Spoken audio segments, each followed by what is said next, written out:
The night my mother-in-law grabbed the microphone at my husband's promotion dinner, I was standing near the dessert table, holding a glass of sparkling water, thinking about whether I'd remembered to feed the cat. I had not expected what came next. There were about 180 people in that ballroom. My husband's colleagues, his managers, his clients, his entire professional world all dressed up, all smiling, all holding their champagne flutes. The company had rented out the entire third floor of the Meridian Hotel in downtown Chicago. There were centerpieces on every table. A live jazz quartet in the corner. My husband, Daniel, had just been named regional VP at 34 years old, and the room was buzzing with the kind of energy that makes you feel, just for a moment, like everything in the world is in the right place. Then his mother walked up to the podium. She hadn't been scheduled to speak. The event coordinator visibly tensed when she reached for the microphone, but nobody stopped her, because nobody stops my mother-in-law. Her name is Patricia, and if you've ever met a woman who treats every room like her personal kingdom, and every person in it like a subject who hasn't quite earned her favor yet, then you already know Patricia without ever having met her. She smiled at the crowd. That wide, practiced smile she uses when she wants people to think she's warm. I just want to say a few words about my son, she began. And people laughed and settled in, because it was the kind of thing a proud mother says at a moment like that. Daniel has always been exceptional. From the time he was a little boy, I knew he was going to do something remarkable. He has his father's drive, his grandfather's discipline, and she paused here, tilting her head slightly. Fortunately, most of his own good judgment. People chuckled. I smiled into my glass. There is one decision, however, she continued, and her voice shifted just slightly. Just enough that I felt the air change that I have never quite understood. The room was still laughing a little, thinking this was a joke, thinking she was building to something sweet. She looked directly at me. Daniel could have married anyone. Any woman in this city, women who came from families that understood ambition, that understood what it means to build something, that understood the responsibility that comes with this kind of success. She smiled again. Instead, he chose someone who, bless her heart, still doesn't own a blazer that fits properly. The laughter that followed was confused, nervous. The kind of laughter people produce when they don't know what else to do with what they've just heard. I stood completely still. I did not cry. I did not look away. I held my glass of sparkling water with both hands, and I looked at my mother-in-law, and I smiled at her the way you smile at someone who has just made a very serious mistake without knowing it yet. She handed the microphone back to the MC like she'd just given a perfectly lovely toast. My husband, to his credit, looked mortified. He started moving toward me through the crowd. I shook my head at him barely, just enough for him to see, and I set my glass down on the table, picked up my clutch, walked to our table, said a quiet goodbye to two of his colleagues who were close enough to hear me, and then I walked out of the Meridian Hotel into the cold Chicago night. I want to explain something, because I know what you're thinking. You're thinking, why didn't you say something? Why didn't you walk up to that podium and respond? Why did you just leave? I've thought about this a lot since that night. The honest answer is this. I had been in that room before. Not that exact ballroom, not that exact night, but that situation, the one where Patricia says something designed to reduce me in front of people I had been in that room for 6 years. I had learned, slowly and painfully, that responding in the moment gives Patricia exactly what she wants. She thrives on confrontation. She's brilliant at it. She has a lawyer's instinct for turning any defense into evidence of guilt. What I had also learned, over 6 years, was how to wait. I grew up in a small town in Ohio, and my mother worked double shifts at a hospital for most of my childhood. I put myself through college on scholarships and part-time jobs, and I built a career in corporate communications entirely on my own. When Daniel and I got married 4 years ago, I had more savings than he did. Patricia never knew that, because she never asked. She had decided who I was before I ever opened my mouth. And that was, as it turned out, going to be her most expensive mistake. I took a cab home that night. I fed the cat. Her name is Margot. She's orange, and she has opinions about everything. And I made myself a cup of tea, and I sat down at my kitchen table with a notebook, and I started writing. Not a journal entry, a list. I want to be clear. I am not a vindictive person. I don't enjoy causing pain. But there is a difference between vindictiveness and accountability, and what I wrote in that notebook that night was not about revenge. It was about finally deciding that I was done absorbing. Here's what most people don't know about my mother-in-law. She sits on the advisory board of the Chicago chapter of a nonprofit called the Meridian Foundation. Yes, the same name as the hotel, different organization which does genuinely good work in arts education. It is also, as I had come to learn over 6 years of attending their fundraisers and listening to Patricia talk at dinner, very dependent on a handful of major donors. One of those donors was a woman named Constance, whose daughter happened to work at a company where I had recently been brought in as a communications consultant. I had met Constance twice at foundation events. She was sharp and funny, and had asked me, both times, genuinely good questions about my work. Patricia had, both times, smoothly redirected the conversation before it could go anywhere. That night, sitting at my kitchen table with my tea and my list, I sent Constance a LinkedIn message. Just an introduction. Just a note saying it had been wonderful to see her at the last 2 events, and that I'd love to connect sometime if she was open to it. That was the first thing I did. The second was an email to my own company's HR director. Not a complaint, not yet, but a note documenting the events of the evening, time-stamped, with the names of the colleagues who had been present. For my records, I wrote, in case it becomes relevant, my company had a workplace conduct policy that extended to client-facing events and to spousal representation at company functions. I had read that policy very carefully the year before, for reasons that are probably obvious. The third thing I did was call my attorney. I know that sounds dramatic, but here's the thing about having a mother-in-law who has spent 6 years trying to convince your husband that his prenuptial agreement should be revisited. You get an attorney. Her name is Renata. She has an office in River North, and she answers her phone after 10 p.m. because she bills accordingly, and I have always paid without complaint. I told her what happened. She said, okay, don't do anything else tonight. Sleep on it. I said okay, and I did, and in the morning, everything I had planned still seemed correct. Here is the part of the story where I need to explain something about Daniel. My husband is not a bad man. He is, in many ways, a genuinely good one, kind to strangers, patient with difficulty, quietly generous in ways that people don't always notice. But he had been raised by Patricia, and being raised by Patricia does something specific to a person. It teaches you to manage her moods rather than confront them. It teaches you that the cost of conflict is higher than the cost of silence. It teaches you, eventually, that silence is just the price of peace. I had watched Daniel manage his mother for 4 years of marriage. I had been patient with it, because I understood where it came from.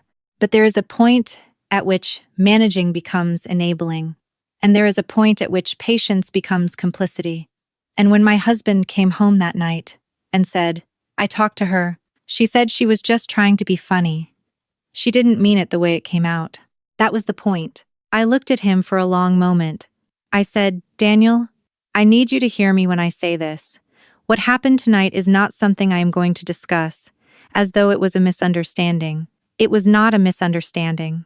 Your mother knew exactly what she was saying, and exactly who was in that room when she said it. He said, I know she crossed a line, but she's my mother, and I said, I know she's your mother. I'm your wife. He didn't have an answer for that. I told him I needed a few weeks of space to think, and I asked him to please sleep in the guest room for now. And I want you to know that was not a dramatic gesture, it was a practical one. I could not be in a position where I was softening my own thinking because his face was there in the dark next to me. I needed to be clear. He moved into the guest room. He was hurt and confused, but he did it because somewhere under all the conditioning, Daniel is still a person who knows when he's wrong. The next 3 weeks were quiet in the apartment. They were not quiet everywhere else. I had coffee with Constance at a cafe in Wicker Park on a Tuesday morning. We talked for 2 hours. She was everything I remembered, incisive, thoughtful, completely unpretentious, despite the net worth. At the end of the coffee, she said, I've always wondered why Patricia never let me get a real conversation in with you. And I smiled, and I said, I've wondered the same thing. We exchanged numbers. We made plans to have lunch. 2 weeks after that, Constance quietly stepped back from her role as a major donor to the Meridian Foundation. She didn't make an announcement, she just didn't renew. The foundation, as I had known from those dinners, had been counting on her renewal for a significant portion of their spring programming budget. Patricia had been the one to originally cultivate the relationship. The board noticed whose relationship it had been. I want to be very precise here. I did not ask Constance to do this. I did not suggest it, imply it, or hint at it. What I did was have an honest conversation with a smart woman who had, apparently, already had her own reservations. What she did with that conversation was her own decision, made entirely by her own judgment. I also did something else in those 3 weeks. Something more personal and, in some ways, more difficult. I wrote a letter to Daniel's aunt, his mother's younger sister, a woman named Vera who lives in Boston and whom I had always liked, and who, I suspected, liked me. Vera had not been at the promotion dinner. I told her what had happened. I told her clearly, and without editorializing. I asked her nothing. I just told her. She called me 2 days later. She said, "This isn't the first time. You know that." And I said, "I know." And she said, "It needs to stop." And I said, "I agree." What Vera did after that phone call is between Vera and Patricia. What I know is that 3 days later, Patricia called Daniel, and according to him, cried for 45 minutes. I know this because Daniel came out of the guest room, knocked on our bedroom door, and said, "My mother just called me. She's very upset. She says Vera confronted her and that something is happening with the foundation, and she doesn't understand why everything is." He stopped. He looked at me. Something shifted in his face. "Claire," he said slowly, "what did you do?" And I said, "I told the truth, in several different directions." He stood in the doorway for a long moment. Then he said, "Okay." And he came and sat on the edge of the bed, and we had the longest conversation we had had in 4 years of marriage, maybe the most honest one. And at the end of it, he said, "I should have stopped her that night. I should have taken the microphone out of her hands." I said, "Yes, you should have." He said, "I'm sorry." And I said, "I know. I believe you. We're still working through it. I want to be honest about that. But here is where the 43 missed calls come in. It started on a Saturday morning, 5 weeks after the promotion dinner. I woke up to 7 missed calls from Patricia, 2 from Daniel's brother, 1 from his brother's wife, and a voicemail from a cousin I had spoken to exactly once at our wedding. By noon, there were 19. By that evening, 43 missed calls and a flood of text messages, all cycling through the same handful of questions. What did you say to Constance? What did you tell Vera? Why is this happening? Why won't you answer? Please call back. We need to talk. You don't understand what you've done. Please. I read every single message. I did not respond to any of them. What I did instead was forward the voicemails to Renata and ask her to note the timestamps. Then I took Margot out onto the balcony, and we sat in the afternoon light, and I thought about what it had cost me to be quiet for 6 years. It had cost me quite a lot. My sister-in-law, Daniel's brother's wife, a woman named June, who I had always been cautiously warm toward, came to our apartment unannounced on a Sunday. I opened the door, and she stood there looking genuinely distressed, and she said, "Claire, I need to understand what's happening. She's not doing well. The foundation thing is really serious, and Vera won't speak to her, and Daniel won't give her any information, and she keeps saying you did something but she won't say what, and I need to know if there's any way to..." I let her in. I made coffee. I sat across from her at the kitchen table and I told her, very calmly, everything that had happened. Starting from the podium, starting from the microphone, starting from the words "someone who still doesn't own a blazer that fits properly," spoken into a professional sound system in front of 180 people who included my husband's colleagues, his managers, and his clients. I watched June's face while I talked. She hadn't known exactly what Patricia had said. She knew it had been an incident. She had not known the specific words. When I finished, she was quiet for a while. Then she said, "Oh, Patricia," not defensively, just with exhaustion. With the exhaustion of someone who has been making excuses for a long time and has just, in this moment, run out. She said, "What do you need from us?" And I said, "I need your mother-in-law to understand that there are consequences, real ones, not a phone call where she cries and says she was misunderstood. Consequences." June nodded slowly. Then she said something I didn't expect. "I've been waiting for someone in this family to say that out loud for about 8 years. Here is what happened in the weeks that followed. Patricia wrote me a letter, an actual handwritten letter. 3 pages, which Renata advised me to keep, and which I have. It is not a perfect letter. It has moments of defensiveness in it, moments that read more like self-justification than apology.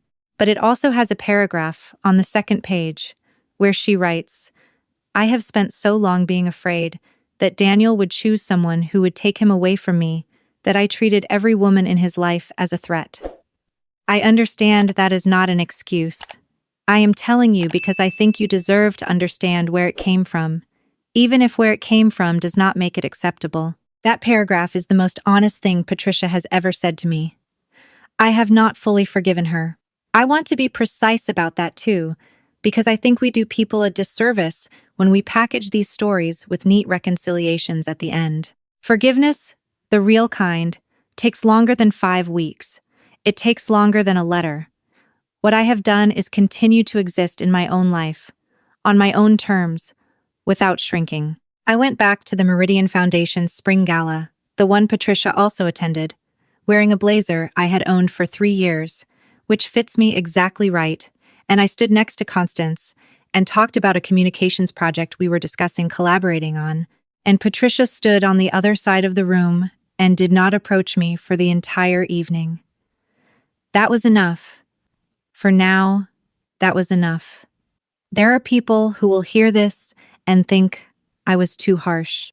There are people who will think I should have said something at the podium that night, should have been louder or angrier or more immediate. There are people who will think I should have forgiven faster, moved on faster, been easier. To all of those people, I want to say this. I spent 6 years being easy.